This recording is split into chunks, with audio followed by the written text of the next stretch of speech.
মতো জায়গায় যেখানে আমাদের মতো বড় বড় পুজো হচ্ছে, যেখানে দুর্গা পুজোর মতো বড় বড় পুজো হচ্ছে, সেখানে মেয়েদের সিকিউরিটিটা কোথায়, সেই নিয়ে আমি আজকে কথা বলবো। एक पाँव बेड के इस तरफ, एक पाँव बेड के इस तरफ मिला गया।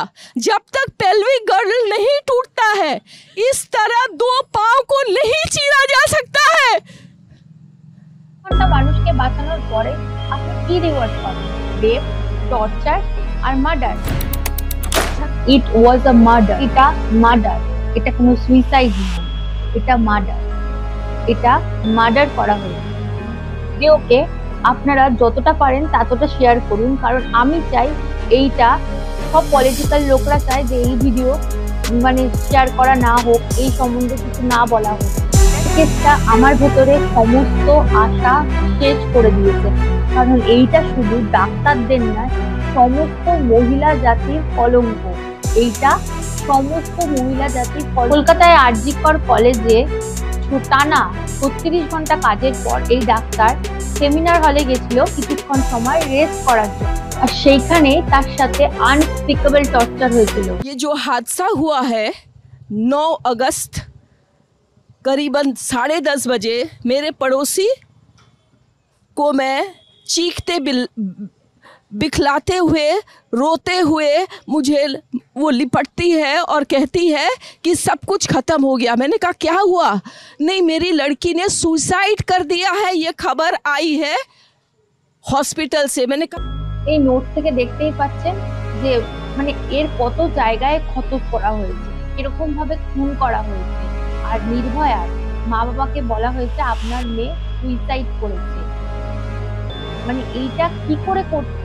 এভিডেন্সকে ডিস্ট্রয় করা হচ্ছে, আর কলেজের হলটাকে যেখানে মার্ডার হয়েছে সেই হলের সেমিনার হলটাকে ডিস্ট্রয় করা হচ্ছে যাতে কোনো রকম এভিডেন্স নাই পাওয়া যায়। পুরো বলা হয়েছে যে মেয়েটার মেন্টাল কন্ডিশন খারাপ, মেয়েটা পাগল, এরকমও বলা হয়েছে।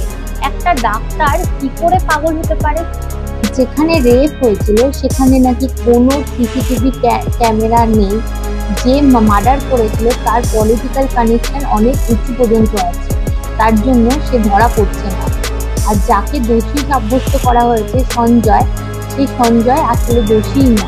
ये जो हादसा हुआ है 9 अगस्त करीबन 10:30 बजे, मेरे पड़ोसी को मैं चीखते बिखलाते हुए, रोते हुए मुझे वो लिपटती है और कहती है कि सब कुछ ख़त्म हो गया। मैंने कहा क्या हुआ?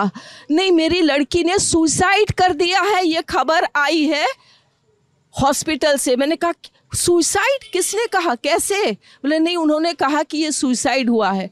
हम 4 जन, मिस्टर मिसेस, हम और हमारे एक और कर्मचारी, हम जब जाते हैं वहाँ हमको 3 घंटा खड़े रखा।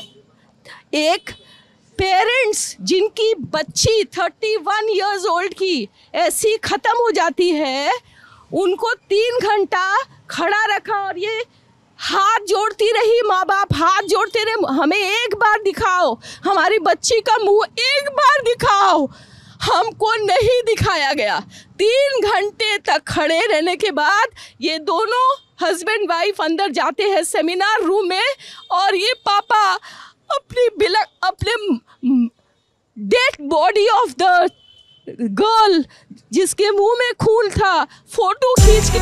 যেই সিভিক ভলেন্টিয়ারকে সাজিয়েছে এই রেপটা করা, মানে রেপটার জন্য, সে আসলে সে রেপ করেনি, তাকে সাজানো হয়েছে। কলেজে কিছুক্ষণ মানে প্রিন্সিপাল রেজিগনেশন দেওয়ার পরেও তার কিছুক্ষণ পরে তাকে অন্য কলেজে প্রিন্সিপাল পদে দেওয়া হলো। কেসটা ধামাচাপা দেওয়ার প্রচন্ড পরিমাণে চেষ্টা করা হচ্ছে। 14 আগস্টে সবাইকে ডাক দেওয়া হয়েছে যাতে মহিলারা, মেয়েরা, সব মহিলারা যেতে পারে, এই আন্দোলনে অংশগ্রহণ করতে পারে। আমিও যাব, আপনারাও যান, সবাই মিলে একসাথে এই আন্দোলনকে আরো জোরদার করুন, যাতে আর কোনো নির্ভয়ার মতো কেস না হয়, আর কোনো নির্ভয়া মতো এই ওয়েস্ট বেঙ্গলে, এই ভারতে কোথাও যাতে আর নির্ভয়ার মতো কেস না হয়। তো চলুন সবাই যাই, আমরা এই আন্দোলনকে আরো জোরদার করি।